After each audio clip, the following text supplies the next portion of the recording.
Pasamos a la siguiente presentación, que la va a hacer Alfredo Solari. Sí. Anda compartiendo nomás. El título del paper es A Drawing Robot Pipeline with Artist-Inspired Execution. Muy bien. Ahora sí. Todo tuyo entonces, Alfredo, el escenario. Bueno, entonces, como dijo Pablo, este trabajo se llama un pipeline para un robot dibujante con ejecución inspirada en artista. Este trabajo sale de nuestro proyecto de fin de carrera junto con Jimena Ruti y Martino Tavianelli, donde nuestros tutores fueron Pablo Monzón, Juan Pablo Oliver y Pablo Musé. Nuestra presentación va a ser hablar un poco de este pipeline e ir por cada uno de los pedacitos de pipeline simplificado que tenemos aquí para charlar sobre eso. Nuestro principal antecedente fueron dos robots en particular que se llaman Aaron y Paul the Robot. Hay muchos robots artistas y muchos robots que dibujan. Aaron, por ejemplo, tiene la particularidad de que es como un plotter, se encuentra en su plano 2D con dos ejes de coordenada, y Paul the Robot es el que tenemos en la figura, que es un brazo que es más antropomórfico. Entonces, bueno, nos resultó mucho más interesante. También nos resultó interesante porque en la literatura hay varios papers sobre Paul the Robot. No está claro cómo se hace el sombreado. Entonces nos pareció que era un buen reto de poder hacer un sombreado distinto, además de que tenía mucho feedback de los espectadores de que el brazo se volvía loco cuando sombreaba y cosas así, decían los espectadores, porque bueno, parecía muy errático. Nuestro pipeline va desde la adquisición de la imagen hasta generar comandos para un brazo robot o hasta la simulación. No lleva ni el firmware ni el hardware. ¿Y cómo es nuestro pipeline? Bueno, empieza la adquisición de la imagen, luego se usan técnicas de procesamiento de imágenes para hallar bordes y para hallar curvas que van a ser nuestro sombreado. Luego se hacen algunos mejoramientos, se obtienen velocidades y ángulos para un brazo robot planar, y luego se obtienen un orden de las curvas a dibujar.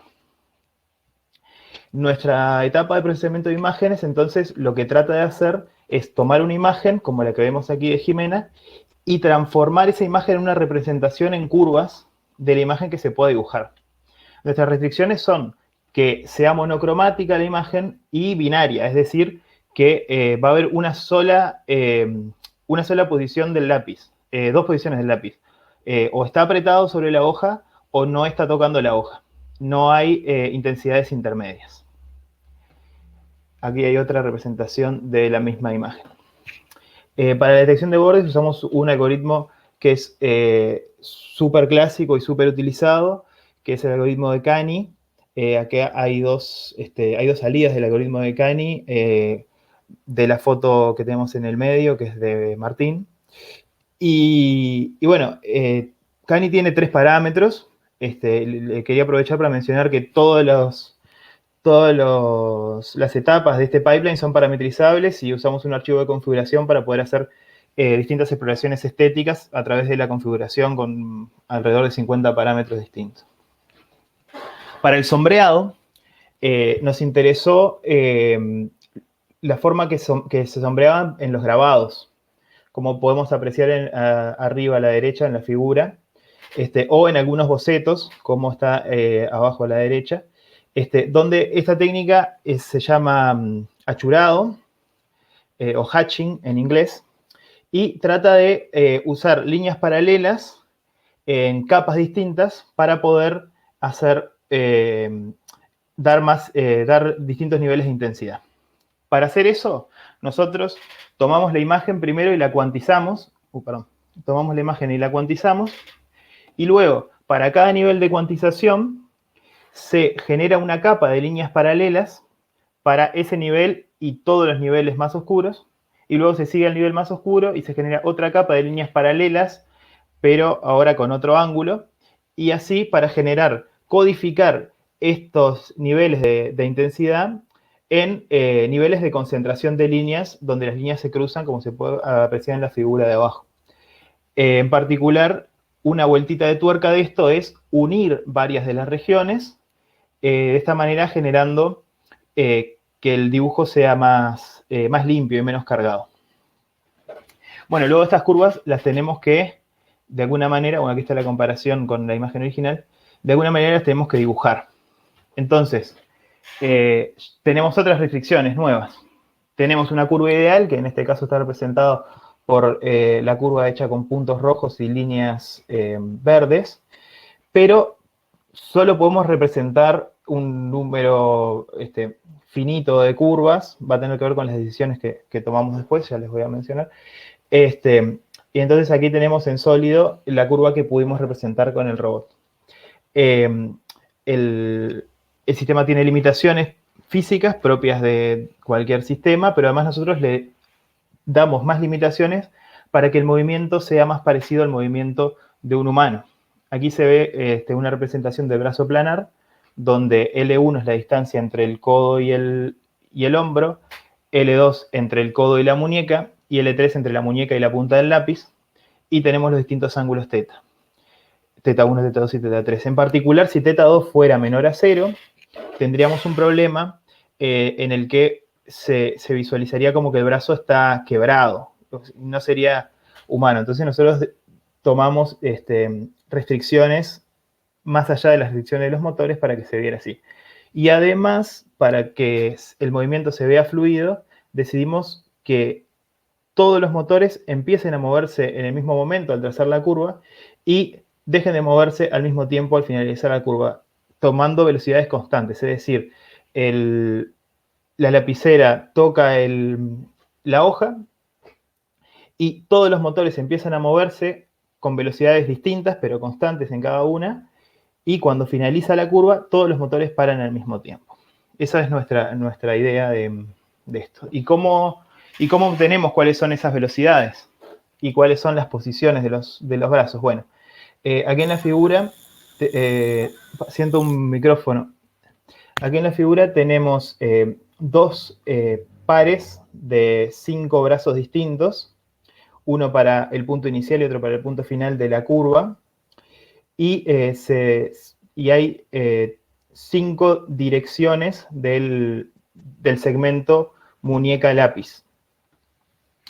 Nosotros, para hallar esas 5 configuraciones iniciales y 5 finales, usamos cinemática inversa, y luego, como elegimos esto de utilizar velocidades constantes, podemos probar que para cada configuración de brazo inicial hay solo una curva que se traza hasta la configuración de brazo final si empezamos al mismo tiempo y terminamos al mismo tiempo. Entonces, todas esas curvas que me van a quedar como resultado se calculan utilizando cinemática directa. Nosotros en realidad no usamos esta cuantización, usamos mucho más cantidades de ángulos. Y luego elegimos la curva que es más cercana a nuestra curva ideal a través de la ecuación que tenemos aquí abajo. Al final, el punto inicial aquí es el punto verde y el final es el punto azul. Al final nos quedarían así las curvas posibles, como estas curvas negras con transparencia, donde la curva que se desea dibujar es la azul y la verdaderamente dibujada es la roja. Vemos que hay una distancia bastante grande. Entonces, bueno, tenemos que volver atrás, como ya habrán visto en algunos avispados, el enhancement todavía no lo hemos tocado, entonces tenemos que volver atrás a hacer los mejoramientos. Uno de estos mejoramientos es partir las curvas. En vez de cada curva, si es muy larga, la podemos partir y eso mejora mucho nuestra cercanía a la curva según la medida de la distancia, dibujándola en 2 tramos. Y también decimos partir en curvas que tengan demasiada curvatura, una curvatura muy fuerte. Y con eso también nos generamos que el dibujo quede mucho mejor, una mejor precisión. A la derecha tenemos una instancia del dibujo de Martín, donde observamos también otra de los enhancements que hicimos, que fue agregar ruido a este dibujo. recuerdan que las líneas eran paralelas y equidistantes en el sombreado y ahora no son tan equidistantes. Generamos una desviación de cada curva y además generamos que las curvas hechas con cinemática directa les agregamos un poquito de ruido para que no decida siempre por la curva, por la mejor curva, sino que a veces por una un poquito peor, para dar variabilidad y que cada dibujo sea distinto. Por último, lo que nos toca decidir es en qué orden vamos a dibujar.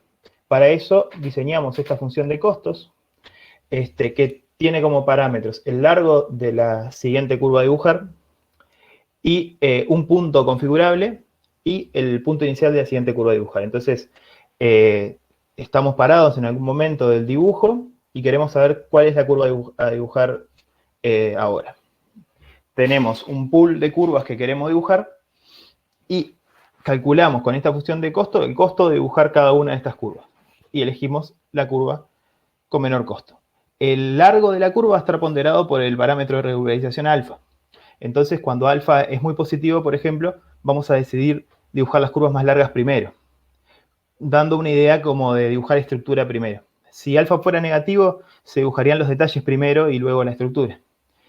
Y la idea en realidad es que no sea ni muy positivo ni muy negativo para que haya un compromiso entre esa parte de la regularización y la distancia al punto configurable, que por ejemplo podría ser el centro de la imagen o podría ser el último punto donde está la punta del lápiz.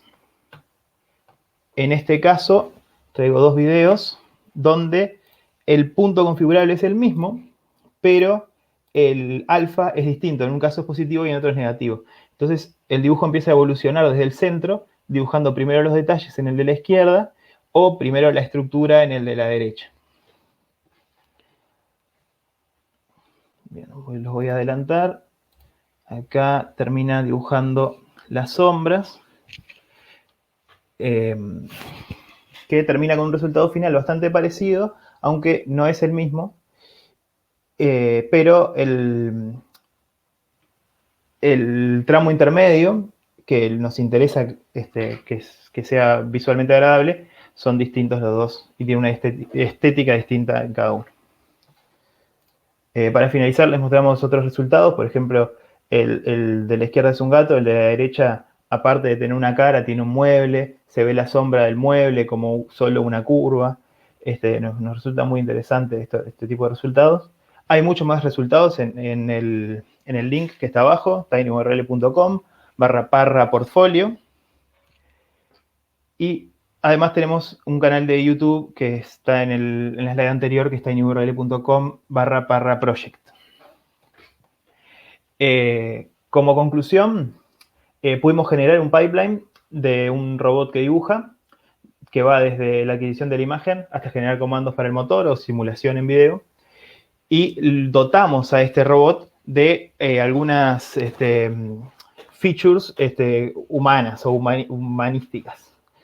Como ser que la configuración del brazo es similar al humano, es antropomórfico, pero además la dinámica es como la del humano, las posiciones que se le pone es como del humano.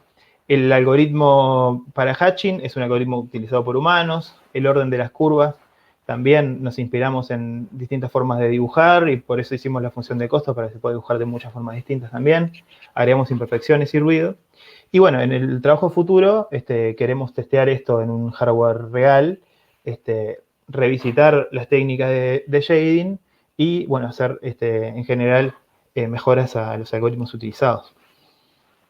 Bueno, muchas gracias a todos y espero que hayan preguntas. Antes de las preguntas, les aviso que en la página de Colibrí está nuestra tesis, que tiene mucho más sobre este pipeline para el que le interese.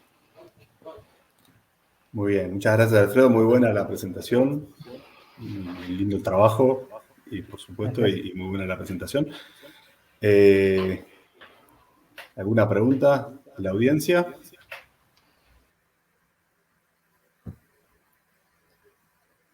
Hubo un proyecto en paralelo con que fue el del desarrollo de un brazo, que se continúa en otro grupo que está trabajando ahora, y yo me animaría a afirmar que en Ingeniería de Muestra 2022, para los que saben lo que es Ingeniería de Muestra, pero es la muestra anual de proyectos de estudiantes que organiza la Facultad de Ingeniería de la Universidad de la República. Pues, si tienen la oportunidad de ir, capaz que se pueden llevar su retrato hecho en vivo, aplicando esto que contó Alfredo y ya con un brazo funcionando. ¿Alguna pregunta? ¿No? Muy bien. Ok. Bueno, gracias entonces, Alfredo, de vuelta.